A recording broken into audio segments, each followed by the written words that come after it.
मित्रांनो, आपला transport business असा आहे ना, इथं तुम्हाला ट्रान्सपोर्टरला जमणं आहे, त्यानंतर बुकिंगवाल्याला पण जपणं आहे, त्याचबरोबर जर डायरेक्ट पार्टी असेल ना तर त्यांना पण जपणं आहे.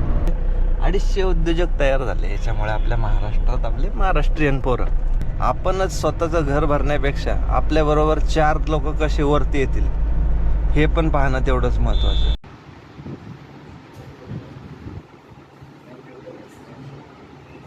नमस्कार मित्रांनो, सगळ्यांना गुड मॉर्निंग, जय शिवराय. यूपी बिहार झाला मस्तपैकी, एम पी पण झाला आपला, आणि आता आपण आहे पुण्यामध्ये. टायटल थंबनेल तुम्ही पाहिला असेल.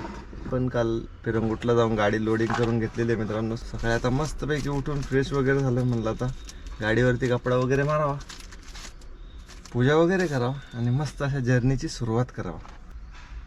तर आपल्याला ह्या ट्रिपसाठी मित्रांनो 2 ड्रॉप आहेत. एक आहे बेळगाव आणि दुसरं आहे बँगलोर. मजा येणार या सिरीजला. चल निघूया.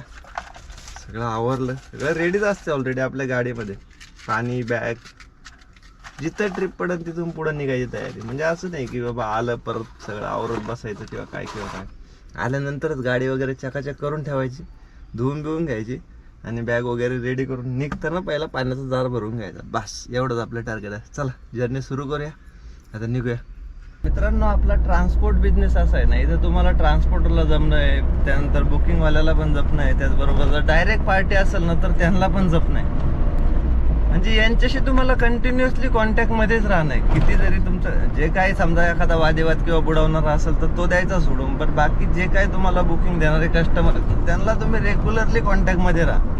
म्हणजे त्यांना पण एक लक्षात राहतं की तुम्हाला ही गाडी अवेलेबल ह्या लोकेशनला आहे किंवा ती गाडी त्या लोकेशनला आहे. म्हणजे सारखं सकाळ दुपार संध्याकाळ नाही, बट दिवसा 2 दिवसा 3 दिवसानं तुम्ही जर त्या लोकेशनवरती असाल ना तर त्यांना एक रिमाइंडर देत चाला की आपली गाडी ह्या लोकेशनला अवेलेबल. म्हणजे त्यांच्या पण ते ध्यानात राहतं की ही गाडी आहे.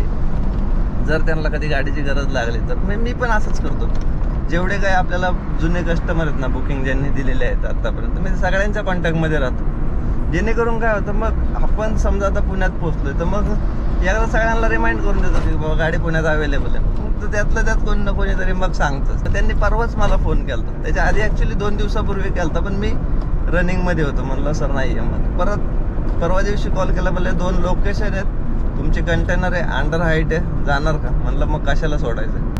तर आता हे डिझेल आणि टोलचे जे रेट वाढलेत ना, आपल्याला ह्या वेळेस अंदाज लावता येईल एक्झॅक्ट की आपलं किती बजेट हलतंय. म्हणजे आपलं बजेट कसं कोलमडतंय त्यामुळं बघूया, सगळ्या गोष्टी कव्हर करण्याचा प्रयत्न करूया आणि मग आपल्याला अंदाज येऊनच जाईल की आपलं आता ट्रिपचे रेट किती वाढले पाहिजेत. कारण सरासरी आपला हा 850 किलोमीटरचा प्रवास होतो. हा 850-900 किलोमीटरचा पुण्यातून, आणि ट्रान्सपोर्टर अजूनही आपल्याला तेच रेट देत आहेत. जर आपला खर्च वाढतोय ना तर आपल्याला रेट पण वाढून घ्यावाच लागणार आहे. आता टोलचा आपण रिचार्ज केला आहे बरोबर 2000 रुपयाचा, आणि डिझेल तर काय अजून आहे ते शिल्लक आहे.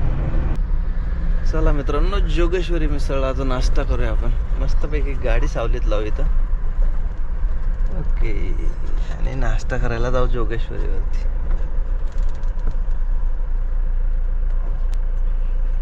अडीचशे शाखांचा टप्पा पार, एकच नंबर, उद्योजक बना. समोरच मित्रांनो आपली गाडी लावली मस्तपैकी. आज परत मिसळ, काय परत साऊथला गेल्यावर मिसळचा आनंद घेता येत नाही.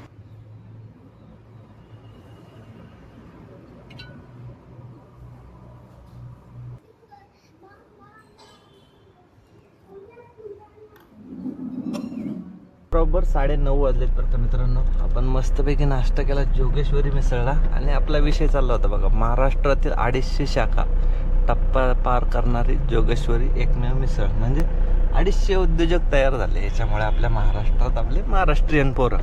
तर व्यवसाय हा खूप महत्त्वाचा आहे बरं का मित्रांनो. म्हणजे आपण म्हणतो ना की नोकरी करण्यापेक्षा व्यवसाय कधी चांगला, आणि खरंच चांगला आहे. ते 11 ते 5 किंवा जे काही शिफ्टिंगवरती काम असेल तर किती झालं तरी ती गुलामगिरी आहे. आणि हे असो गाडी किंवा असं छोटंसं स्टॉल असो, शेंगा विकायचं, हे आहे स्वातंत्र्य. इथं तुम्हाला कष्टाशिवाय पर्याय नाही. तिथं आपण कष्ट करतोय ते आपण दुसऱ्यासाठी करतो. बरोबर आहे का चुकीचं आहे मला नीट सांगा मित्रांनो. आणि व्यावसायिक होणं का महत्त्वाचं आहे मित्रांनो, तुम्हाला जे काही तुमच्या मनासारखं काम करायचं आहे, किती झोकून काम करायचं आहे, किती तास काम करायचं आहे, हे सर्व तुम्ही ठरवू शकता. याच्यावरतून मित्रांनो आपल्याला अजून एक गोष्ट शिकण्यासारखी आहे. सध्या आपण ज्या ट्रान्सपोर्ट क्षेत्रामध्ये आहे ना, या ट्रान्सपोर्ट क्षेत्रामध्ये सुद्धा भरपूर असा स्कोप होता आणि आहे. पण जे काही मार्केटची कंडिशन होत चाललेली आहे, म्हणजे तुम्ही आता जर विचार कराल की जे काही रेट म्हणू पाहिलं आपण, तर रेट ते एवढे जर खर्च वाढलेत, म्हणजे तुमचं डिझेल वाढलंय, टोल वाढलेत, साधे इंजिन ऑइल घ्या किंवा तुम्ही लायनर घ्या, कोणताही पार्ट घ्या गाडीचा, ॲटोमोबाईल क्षेत्रात भरपूर असे रेट वाढलेले आहेत. आणि ते रेट सध्याच्या कंडिशनला त्याच्या अगेन्स्ट, म्हणजे आपण आपल्याला कशावरती बिझनेस आहे, तर भाडे मारण्यावरतीच बिझनेस आहे, बरोबर. तर भाडे मारण्यामध्ये रेट वाढतोय का, तर अजिबात रेट चढत नाही आहे. ट्रान्सपोर्टर पैसे सोडायला तयार नाही असं दिसते. ते जर घेत असतील ना कंपन्यांकडून, तर त्यांनी पण देण्याची दान दाखवावी, मी तर हे म्हणणार. काय असतं, आपणच स्वतःचं घर भरण्यापेक्षा आपल्याबरोबर 4 लोक कसे वरती येतील हे पण पाहणं तेवढंच महत्त्वाचं. म्हणजे उद्योग करतोय तर आपण उद्योगामध्ये रेट तोडून पण पळू नका. तुम्हाला जे काय कॅल्क्युलेशन प्रॉपरली जमल ना, त्या हिशोबानेच रेट कॅल्क्युलेशन करा. आणि सध्या जे आपण म्हणतो ना, उद्योजक बनायचंच आहे, की समोरच्यानी गाडी घेतली म्हणून मी गाडी घेऊन, आता असं चुकूनही करू नका. सध्याच्या कंडिशनला तर मुळेच नाही. जोपर्यंत आता हे तुमचं युद्धानंतर डिझेलचं जे फ्लक्च्युएशन चालू आहे, वर खाली म्हणजे वाढतच चाललं आहे, खाली तर येत नाही आहे, पण तो स्टेबल टाईम आहे. याच्यामध्ये इन्व्हेस्टमेंट सध्या योग्य नाही आहे. तुम्ही थोडं थांबणं आहे, हे मार्केटचा पूर्ण सर्वे. मी तर म्हणाल, तर तुम्हाला गाडीच घ्यायची आहे ना, तर मग एखाद्याच्या गाडीवरती 6 महिने सध्याच्या कंडिशनला ड्रायव्हर की करूनच बघा, आणि मगच नवीन गाडी घ्या. नाहीतर खूप अवघड होईल. कारण तर तुमच्याकडे कस्टमर बेस नाही आहे, त्यानंतर तुमच्याकडे बिझनेस नाही आहे, आणि हे ज्यावेळेस हप्ते बिप्त्यांचं ज्यावेळेस बजेट कोलमडतं आहे, त्यावेळेस ते खर्च मॅनेज होत नाही. 2-2, 3-3 महिन्यात भरपूर जणांच्या गाड्या जमा होत आहेत. ही सत्य परिस्थिती आहे. म्हणून तुम्ही जर आता विचार करत असाल ह्या कंडिशनला की आपण पण गाडी घ्यावा आणि व्यवसाय सुरू करावा, तर सध्या थांबा. मी तर म्हणाल, सध्या थांबा. एखाद्याच्या गाडीवर 6 महिने काम करा, आपलं त्या मालकाकडून शिकून घ्या की तो कसा बिझनेस करतोय, आणि मग गाडी घेण्याचा विचार करा. नाहीतर लय अवघड होणार आहे. आता तिथं ते वाचलं मी सकाळी बोर्डावरती, जोगेश्वरी मिसळच्या. उद्योजक झालंच पाहिजे, आणि आपली पोरांनी तर नक्की व्हावा. बाहेरचे येऊन धंदा करण्यापेक्षा आपण छोटा धंदा सुरू करणं काय वाईट आहे, नक्कीच करायचा. पण थोडं संयम ठेवून, मार्केटचा सर्वे करून. आता इथं गंमत बघा, हे सगळे नाही शिकून सगळे अडाण्याचा बाजार आहे. आता मी का बोलतो माहिती आहे का, इथं 3 लेनच्या पट्ट्या तुम्हाला दिसत असतील, 3 व्हाईट, ही एक लेन, ही एक लेन, ही एक लेन, 3 लेन आहेत. मेंढरासारखं इकडून घुसू का तिकडं, तिकडून घुसू का इकडं, असे करतात. हे बघ आहे का आपण ह्या लेनला चाललोय घातली मध्ये. अरे काय राजांना शिकवून काय तुमचा उपयोग आहे का काय? लय विचित्र आहे. आपलं लोकेशन पण मित्रांनो आलंय बरं का. आपल्याला बेळगावकडे पण नाही जायचं. बेळगावच्या अलीकडेच गोकाक म्हणून कोणतरी गाव आहे, तर तिकडं आपल्याला एक स्क्रीन सोडायचं आहे, फक्त एक. बाकीचे 6 आपल्याला घेऊन जायचं आहे पुढं डायरेक्टली बँगलोरला. आणि आपला सातारा सोडला ना का एवढा वैताग येतो ना या रोडला, म्हणजे काय म्हणू शकत नाही आपण या रोडवरती. एवढे डायव्हर्जन, याच्यातच टाइमपास होऊन जातो. वैतागता माणूस या रोडला, माहिती आहे. डायव्हर्जन, फ्लायओव्हरची कामं, रस्त्याचं काम किती वर्ष चाललंय राव. म्हणजे काय त्याला काय रडत खडत काम करतात की काय असं. समोरच मित्रांनो टोल नाका आहे, आणि दादा भेटले आपले करपे दादा. यांची गाडी आहे बघा, MH50 पवनपुत्र. दादा पण आपले फॅमिली मेंबर, आणि इन्स्टावरती दादांचा पण मस्त असं चॅनल आहे. दादा आयडी सांगा तुमचा. करपे जयवंत 4422. मस्त असं आयडी आहे. छान व्हिडिओ बघायला भेटतो दादांचे पण बरं का इन्स्टावरती. तर दादांच्या चॅनलला फॉलो नक्की करा. ते आपले फॅमिली मेंबर आहेत. आवाज दिला, मग थांबलो, चहा घेतला माणूस. आता आपली जर्नी कंटिन्यू करूया. चहा उरकलाय मित्रांनो आपला, आणि आपण निघालो बघा. दादांची गाडी MH50. ते आपले लोकलच चालत असतात, कराड ते कोल्हापूर, डेली सर्व्हिस. तर चला, चहा पाणी झाला, आणि आता आपण पोहोचलो कोल्हापूरमध्ये. आता कोल्हापूरवरतून आपण डायरेक्टली पुढे जाऊ, मस्तपैकी जेवणाचा ब्रेक घेऊ, कारण भूक पण लागली. बरोबर 1:30 वाजायला आलाय. ओकेच, 1:30च झालाय. नाही जेवायला थांबू बॉर्डरच्या आसपास, युनिफॉर्म पण चेंज करायचा. शॉर्ट्स वरतीच निघालो होतो आज ॲक्च्युली. म्हणलं गरमीचा टायमिंग आहे, शॉर्ट्स घालूनच निघा, पुढे गेल्यावरती बदलता येईल कर्नाटकमध्ये. आणि टिपी पण काढून घेतला बरं का मित्रांनो आपला कर्नाटकचा. 7 दिवसाचाच टिपी काढला 110 रुपयाचा. बघा आता गाड्या किती लागल्यात आहे का. ट्रान्सपोर्ट कागलला पोचलो मित्रांनो मस्तपैकी. आज मागवली बरं, गुरुवार आहे, बेस्ट थाळी. आणि आमचे माऊली भेटलेत बघा, आकाश दादा. बँगलोर रिटर्न. म्हटलं मग जेवणाचा बेत आकाश दादा बरोबरच हुरकावा. मागवली बेस्ट थाळी. चला जेवण उरकूया आणि मग थोड्याफार गप्पा मारून निघूया. बरोबर 2:45 झालेत मित्रांनो. आपण जस्ट जेवण करून निघालो. आता पुढं आपल्याला लागणार कागल, त्यानंतर मग वजन काटा, मग त्यानंतर आपली कर्नाटक एंट्री होणार. पुढं कोणाला उगाच चान्स द्यायचा नाही आपल्याला, त्यामुळं हाय युनिफॉर्म घालून घेतला. दुपारचा टाइम आहे, तसं कोणी अडवणार नाही, बट कशाला हाय तर घाला. चला. आणि आपलं अंतर पण आता इथून फक्त एक 88 किलोमीटर दाखवते, म्हणजे 1-1.5-2 तासात 5 वाजेपर्यंत आपण पोचतोय आपल्या लोकेशनवर. अवजड वाहने डाव्या बाजूने, म्हणजे आपण आलो काट्यावरती. रंबलर कसलं खतरनाक टाकले यांनी. अलाइनमेंटची पूर्ण वाट लागते बरं का मित्रांनो. यांच्यावरती नाद नाही करायचा, आरामातच जाऊन द्यायचे. आपले पाटे आहेत ना एकदम छान.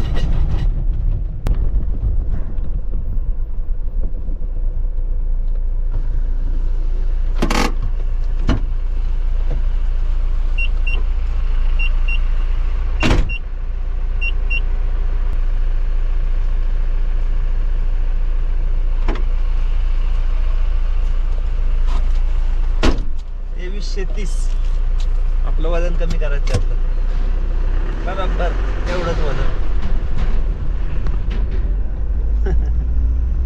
कसा कार्यक्रम आहे. बँगलोर इथून बरोबर 593 किलोमीटर आहे आणि बेळगाव आहे 91 किलोमीटर. आणि आपलं अंतर बरोबर 88 किलोमीटर आहे. 1-2 तासात आपण पोहोचून जाऊ. बेळगावला पण नाही जायचं, बेळगावच्या अलीकडूनच आपल्याला लेफ्ट घ्यायचा आहे. Welcome to Karnataka. मित्रांनो वाडा कसा वाटतोय, मस्त घर आहे की नाही, पूर्ण लाकडी, जुन्या काळातलं. नाही आपल्याला कदंब कोचिंग सेंटर असं काहीतरी नाव सांगितलं. लोकेशन पण तेच आहे. हे बघा हा किल्ला आहे शेजारी मस्त असा, आणि इथून असं आतमध्ये जायचं आहे. हे सरांचं आहे लोकेशन आहे. चला हा स्क्रीन आपल्याला इथे जायचं आहे. मग सरांची अकॅडमी आहे इथं, हे बघा तिथं.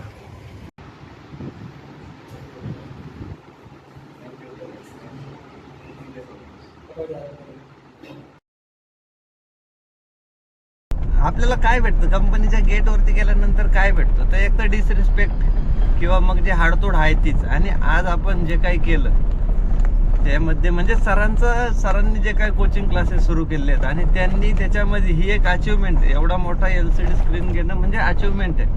आणि त्याच्यामध्ये ते काम आपण पूर्ण केलंय, तर आज त्याची पोचपावती म्हणजे सरांनी सत्कार करणं किंवा ते शाल देणं, हार घालणं, त्यानंतर फालुदा पण पेलो. आणि हे बघा शगुन म्हणतो ना आपण, मी घेत नव्हतो, म्हणलं शिक्षणासाठी सर वापरा एकासाठी, पण नाही म्हणले तो घ्यावाच लागणार आहे तुम्हाला. म्हणजे एक रिस्पेक्ट, शिक्षणाचं खरं महत्त्व. आणि ते जे त्यांच्या इन्स्टिट्यूटमधून जे काही मुलांना शिकवण्याचा प्रयत्न करतायत तर ते खूप चांगलं आहे. म्हणजे मला एक समाधान वाटलं नाही का, आपल्याला जितकाही वागणूक भेटते ना समाजामध्ये, आणि त्यातल्या त्यात जर असं कोणी आपल्याला मान सन्मान देत असेल तर खरंच त्यांच्या कार्याला पण सलाम. कारण त्यांना त्याची जाणीव आहे आणि त्यांना याची पण जाणीव आहे की जो आपल्यासाठी ते घेऊन येतो तर त्याचा पण तेवढाच एक रिस्पेक्ट केला पाहिजे.